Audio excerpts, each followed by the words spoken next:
What are the challenges with green energy? Does the industry have an image problem? What role does hydrogen play in a cleaner tomorrow? Welcome to The Challenge with Green Energy, the podcast tackling the tough questions with the green energy revolution. I'm your host, Lizzie Simon, and in each episode, we will be speaking to experts, leaders, and key voices in the industry to uncover the challenges, breakthroughs, and image issues, and the untold stories that are powering a cleaner, brighter tomorrow. So, what is the challenge with green energy? Let's find out. So in this episode, we're going to be speaking to Ilona Alcock. Ilona is the co-founder of Elevate, which is a cross-sector network that brings together people and businesses that focus on sustainability, innovation and community. So Ilona is passionate about sustainability, which has led to Elevate becoming the world's first carbon literate business development organisation, and one that runs the yearly Northern Sustainability Summit that actually Hydrogen Safe attended a couple of weeks ago, which was amazing. Ilona's also hosted a number of events focused around hydrogen, so obviously identifies that we need to be seeing more organisations take advantage of the opportunities that we're seeing within the sector. So Ilona, welcome to The Challenge with Green Energy. It's great to have you on. Great to be here. Thanks for having me. So how is your week treating you so far? Good. Always better when we have a bit of sunshine, and our summer months are always a little bit quieter, so can't complain. Oh, well, it's fantastic to have you in. Obviously, I know with Elevate, you work with businesses within the hydrogen industry, but then also those that aren't. So I think you're going to be able to offer a really interesting insight on that front. So obviously, I know that Elevate started during COVID, which probably has its own challenges, but I'm really, really interested to understand how your career has progressed into what it is today. So I think what I now have, we call a portfolio career, but essentially a very squiggly career route, which has included being a commercial litigator for the world's largest law firm. I've worked in recruitment, run a tech startup, worked in higher education, was working within business development when the pandemic hit. As you can imagine, very quickly that world just stopped. So myself and my now business partner, Katie, were made redundant, looking for jobs, and she sent me a WhatsApp saying, is there something we could do together? And we thought, well, we'll give it a whirl. September 2020, let's see what happens. And yeah, I've never really looked back since. And as you say, it did bring about its own challenges. I don't think anyone would plan to start a business in what ended up being, months and months of lockdown and changing restrictions. But it also meant that from day one, both we and all of our clients had to be prepared to do things completely differently. So it's enabled us to have a very fresh approach to, there wasn't business as usual. So we could just straight away start looking at how can we add value? What do we need? How's the world changing? And kind of forge our own path there a little bit more than we might have done launching in the good old precedented times that we used to have. So obviously I know that Elevate is a business that focuses within the North because of the opportunities that there are within the region. So what do you think it is that the North has to offer for businesses? I think it's such an interesting one that I think we have all the pieces that we need to succeed. And what we haven't necessarily had is the national investment and support that other areas of the country might have done. One thing I love about the North, and particularly have found from kind of the business community in Manchester, is it's so open, it's so collaborative, new entrants come into the market and everybody wants you to succeed and to do well. It's not the same as if you go to a London and just the scale of that. I mean, can you imagine launching a business in London, how hard it would be to kind of get to know who's who and have that real kind of sense of community? It's like we were able to do that quite quickly in Manchester. And I think what the ecosystem is so good at is taking those small amounts of money, whether it's private or public money, and being able to do so much with it because there isn't this unlimited pot. So we've got that real kind of grit and determination and like, we'll just work together and make stuff happen. And I just love being surrounded by people and organisations with that mindset. Yes. So you obviously bring together people, businesses, government bodies to talk about the three pillars of your organisation, which is sustainability, community and innovation. So it does very much so feel that when it comes to green energy, that probably sits across all three pillars. So I guess it's going to be really important for businesses like yours to kind of give that message and communicate to all different stakeholders about what's happening within the industry. So I guess from your perspective, what do you think is going to be the biggest challenge when it comes to the storytelling and communicating of green energy? So I think the challenge is that when you say, obviously, it's the overlap of those three areas, and we see it as exactly sitting there, I don't think that's necessarily what's being seen outside of the industry, that it can feel it's very much just sits within sustainability. Like it's a sustainability thing and it kind of sits over there. Or for some people, it might be, we're working at the sharp end of green tech and it's very much an innovative thing that's not quite broken through into mainstream. And it's getting that message out that actually green energy, it's an everybody thing. It's the best thing for our communities. If we're building new homes, building new infrastructure, we need to be thinking about it. If you're innovating in any way, you need to be thinking about how that's going to run in a more sustainable way, how you're going to utilise green energy. And then the sustainability of it itself. And one of the things that we may come on to in terms of hydrogen is when people start talking about different colours of hydrogen, that makes sense if you're in that kind of bubble. For people looking inside out, the fact that some's sustainable and some isn't is a headache in itself. So I think that real focus for us is kind of getting those conversations out of the bubble and saying, like, for any business, any sector, what's your role in green energy, and bringing more people into that conversation. Yeah, it very much feels like it's that communication piece that is actually understandable depending on whoever you are. So I guess just as a little bit of a follow-up, how do you think we should do that? How do you think we should communicate information that is difficult to translate? Getting out of our bubble is absolutely key. It's going to our audience where they are, and for very good reasons, some of the industry has a reputation of being a bit preachy or being full of jargon, and potentially both. And neither of those things really help. So I think it's kind of going to people and meeting them where they are and just saying, right, where are you currently at? What is it that you need? How can we help? Talking to them in the language they understand. Talk about the priorities that matter most to them right now, and then kind of leading them to where we need them to be. Where otherwise you can have this kind of big divide of, well, we're not there yet, so we don't know how to engage. It doesn't feel like an us problem. So really just taking that time to talk to the businesses. And I think intermediaries have a really key role to play here. So your private equity, your law firms, your accountants, the people who speak to multiple businesses and really get to the heart of some of those risks and those longer term strategies. It's like, if we can get green energy in those places, that will cascade down in really positive ways.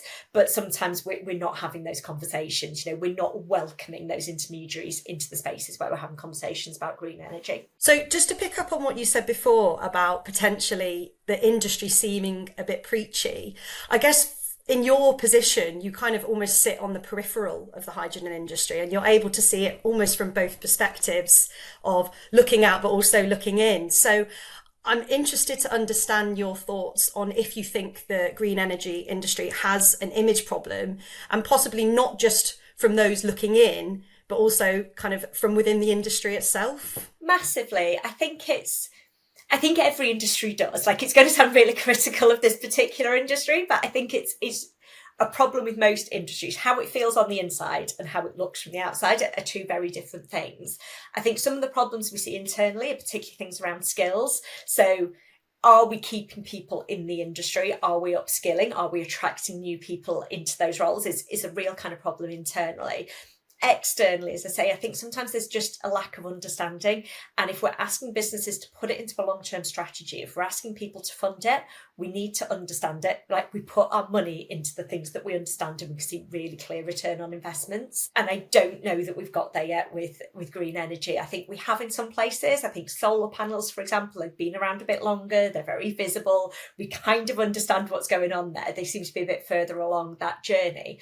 Talk about something like hydrogen, and those negative connotations are still some of the things that come first. So really kind of being able to speak to business and say, like, have you considered these opportunities? How would it fit? How can we work with you to help you understand?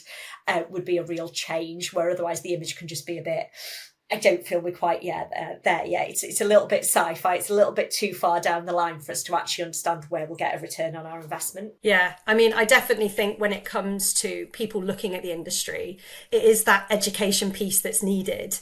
You know, when we were kind of going out and filming the public about, you know, what do they know about the hydrogen industry, there were so many people that just didn't know anything. But we're not only seeing that from the public, we're also seeing it with businesses. And I guess, like you said, it kind of does create that level of risk for not only when it comes to skills, but also for things like investment. So that is definitely something that we Absolutely. I think as soon as you scratch under the surface as well, you suddenly discover there's a layer of problems you didn't know about. So like, how are we storing it? How are we moving around? How are we making it? But it's like, once you've got like step one, it's then, are we ready to educate on steps 2, 3, 4, and really kind of help people to navigate the full journey? Did you know that by 2030, 30,000 direct jobs in the UK are anticipated to be created by the hydrogen economy? That prediction has increased by 50% in the last year alone, with hundreds of thousands of more jobs predicted to either be created or changed. So, are you ready for the hydrogen economy?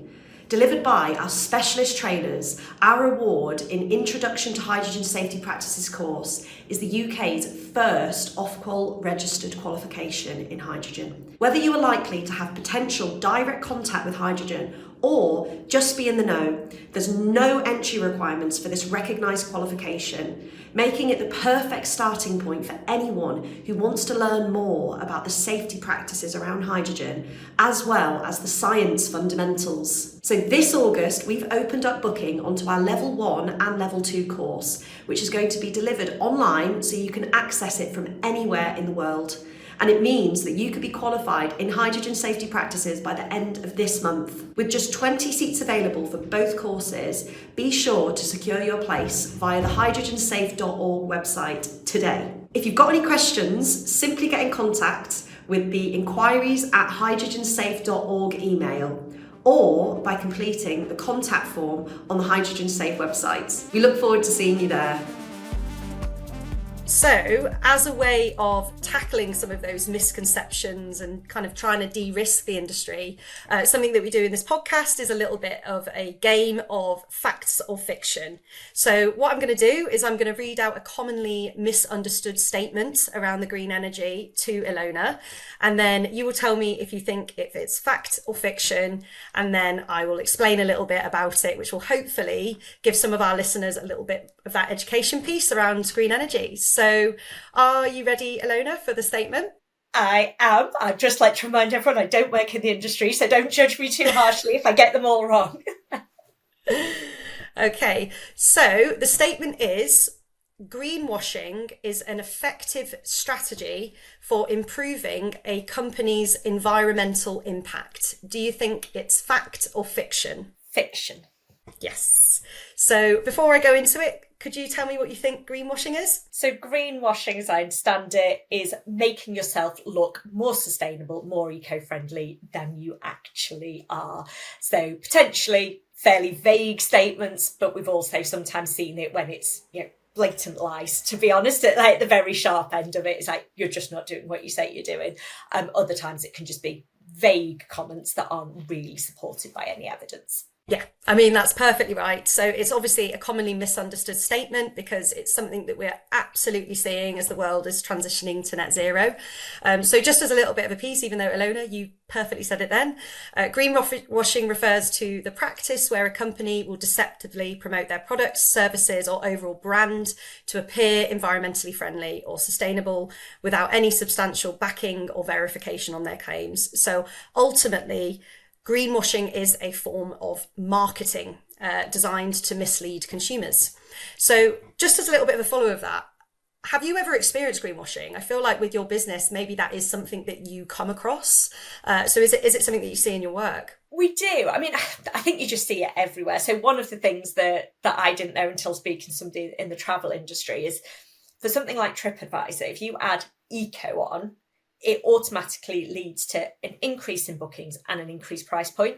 There is literally no barrier to doing that whatsoever. You can just throw eco around and it's fine.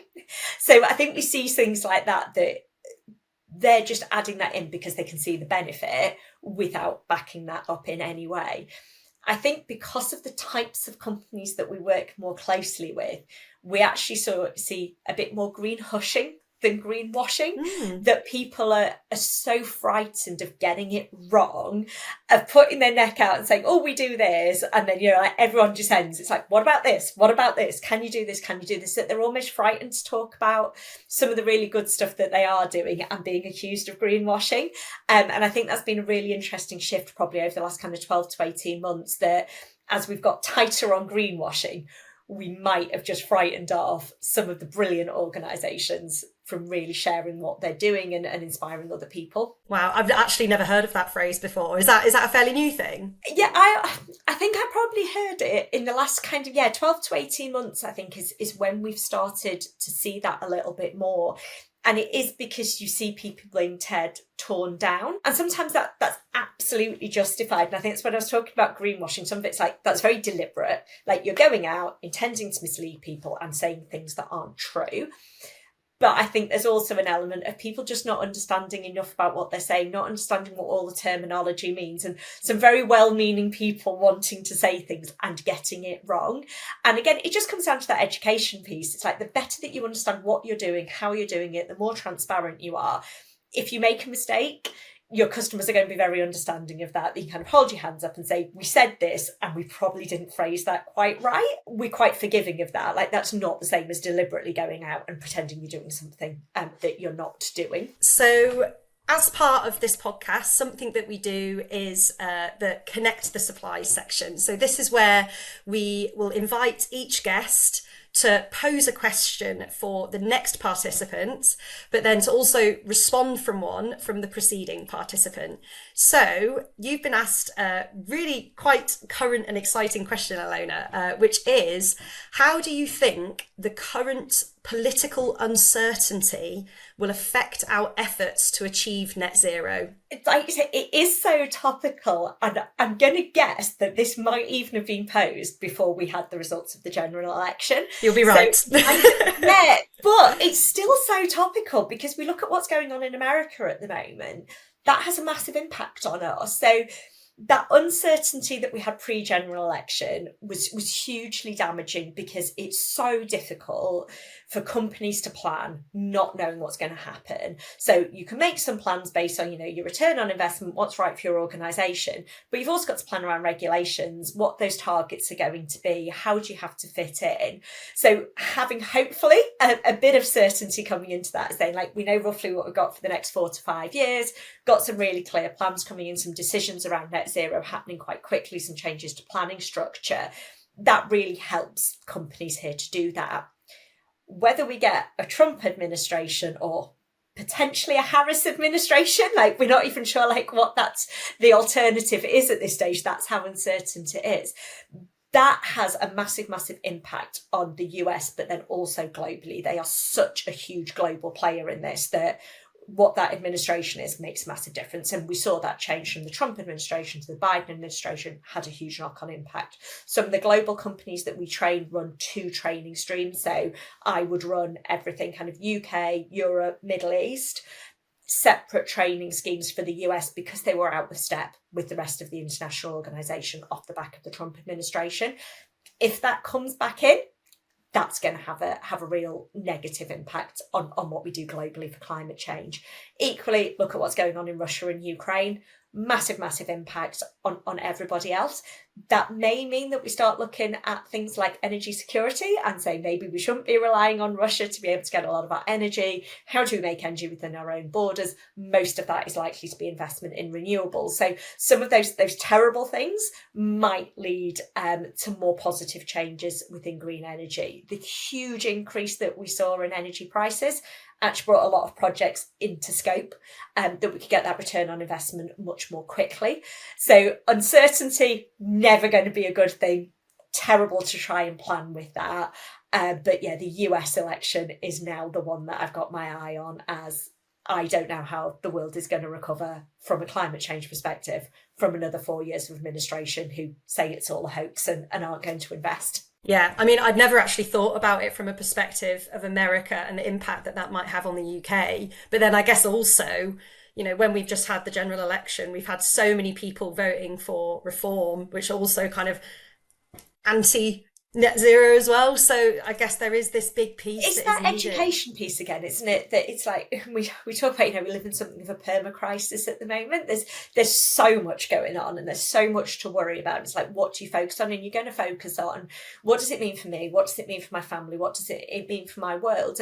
And climate change can feel really far away from that. And then when you start breaking down, like, why are these things going on? You can start to see a lot of it is already linked to climate change. That's only going to continue to get worse. So if we're looking long term, that has to be the primary focus. But short term, it's how do I feed my family? How do I pay my mortgage? Why should I be paying an increased price? And I think we also have, like, the UK is a relatively small country, and sometimes there is that, well, why should we do all of this in the UK? If China, Russia, US, India, these huge countries, if they're not doing the same thing, like, why should we bother? And whilst I don't agree with that, I can absolutely see why that is very popular with part of the electorate. And I guess within Greater Manchester, our net zero ambitions are a lot more ambitious, I guess, than compared to the rest of the UK. It's 12 years earlier, isn't it? Absolutely. And I think that's, again, when we go right back to the beginning, it's like why we're so passionate about the North. It's things like that, being prepared to take a stand and be like, yeah, we want to do this, but we kind of want to be first. And one of the things Andy Burnham talks around is things like being at the forefront of the green industrial revolution. It's like, we've been pioneers before. We've been at the front of all of this stuff. We can be again, and we have all the components to make that work. There is a massive opportunity here. We shouldn't be seeing this as this is something that's being done to us and we have to follow. It should be there's a massive opportunity. Why not go first and get the best out of it? Well, that's brought us to the end of the episode. It's been fantastic having you in, Ilona, and it's been so exciting to hear about your business and obviously hearing about how Greater Manchester is very much so at the heart of all of the work that you're doing. So yeah, thank you so much. Thank you so much for having me. Thank you so much for listening to The Challenge with Green Energy, brought to you by Hydrogen Safe. If you enjoyed this episode, be sure to subscribe, like, and leave a review. Every time you do, it helps us to promote our podcasts and increases the chances of others finding the show too. For further details on Hydrogen Safe and how we are connecting the supply between businesses, individuals and educators through our specialist hydrogen safety training, then head over to hydrogensafe.org and subscribe to our newsletter. See you next time.